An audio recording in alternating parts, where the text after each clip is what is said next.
From Temple University, where he rewrote the record book at running back before a long and great pro career with the Kansas City Chiefs and more. To present our NFL Coach of the Year award, Paul Palmer.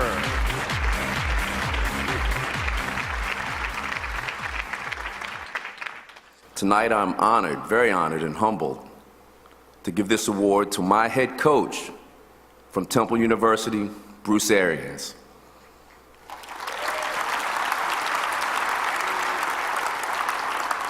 You know, people have called me since he started doing what he was doing. They started asking me, you know, why is he such a good coach? Why is he such a good coach? And I believe the reason why Bruce Arians is such a good coach is his belief. It's his belief in himself, his belief in the people around him, his belief in his family, his wonderful wife. I absolutely love you to death, and you know I do. But people around him believe in him. His own belief helped him with his bout with cancer. His own belief helped people like Manning, Luck, Roethlisberger. His belief also inspired a 165-pound tailback from Potomac, Maryland, with one scholarship offer.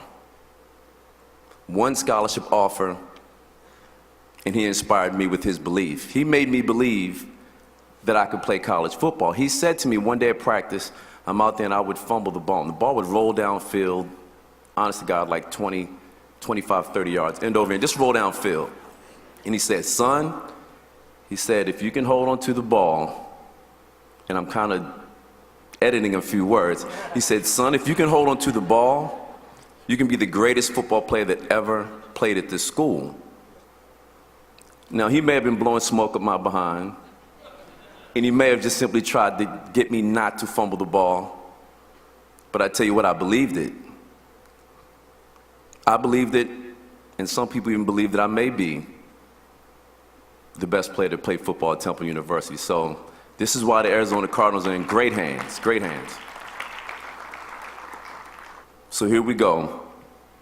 Let's take a look at a little bit of footage. His playing days took him from William Penn High School in York, Pennsylvania, to Blacksburg, Virginia, and Virginia Tech, where he began to coach after graduation. Bruce Arians and his family truckster have been crisscrossing the U.S. like Clark Griswold on vacation ever since. And Arians looked like he might be ready for a full-time vacation at age 60. But then Chuck Pagano called and asked him to come to Indy as an offensive coordinator for all of 4 games. Pagano, a Maxwell winner himself, would battle leukemia and turn the team over to Arians, who had some luck on his side and led the Colts to the playoffs. Now Arians wears cardinal red wherever he goes, including Atlantic City, honored as the NFL Coach of the Year for his work in Arizona, where he won 11 games this past year, even after losing his top quarterbacks. And now that he's a head coach on his own, he won't waste a single minute of the opportunity. I've actually watched about 15 games on the plane ride over from Arizona on our iPads. Bruce Arians' deep background on both sides of the ball helped guide the Cards to the playoffs, winning 11 out of 16. And this, the Maxwell Football Club's Greasy Neal Award as the NFL Coach of the Year, Bruce Arians.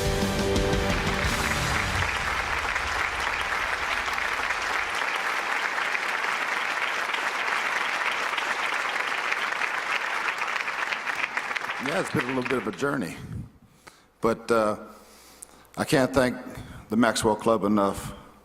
Back in 1983, I attended my first banquet. It was gotten a little bit bigger and better, Jaws. Great job. And I was in awe sitting back in the green room that night. Steve Van Buren, God bless him, Chuck Bednarik, Tommy Brookshire, Artie Donovan. I was this young kid, just, oh my God, this is unbelievable. And to be on this side is truly a dream come true. I wouldn't even stand here today if it wasn't for this girl right here. My wife, Christine, we got married at 18, a long time ago. And she has traveled many, many, many miles with me. And I wouldn't be standing here without her and my lovely children. I thank her so much for for being the inspiration. But this football team we had this year was one that I couldn't say that I've had any that I was more proud of, because we lost 109 games to our starters through injuries, but our guys showed up for work every Monday, knowing that this guy is down, this quarterback's down, this guy's down. But they believed in each other. And as a coach, that's your job. Get them a game plan that they can believe in and go out and perform on Sunday. And I've never been prouder of a group of men than I have this past year of the Arizona Cardinals. It was truly a team effort. I'd be crazy if I didn't thank Michael Bidwell for hiring a 60-year-old guy to be his head coach, and Steve Keim, who's also a Central Pennsylvania guy, our general manager. But it all goes back because 3 years ago I was out of football. I was refired from Pittsburgh, you know, and it all goes back to that phone call from Chuck.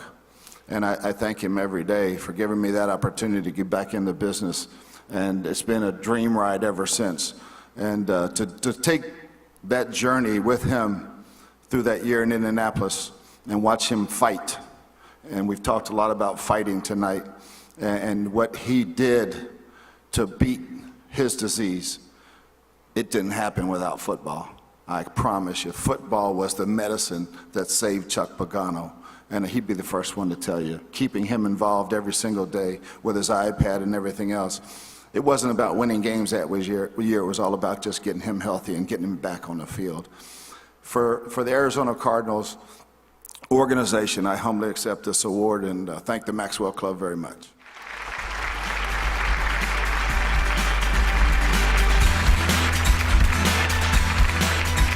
Back in the locker room with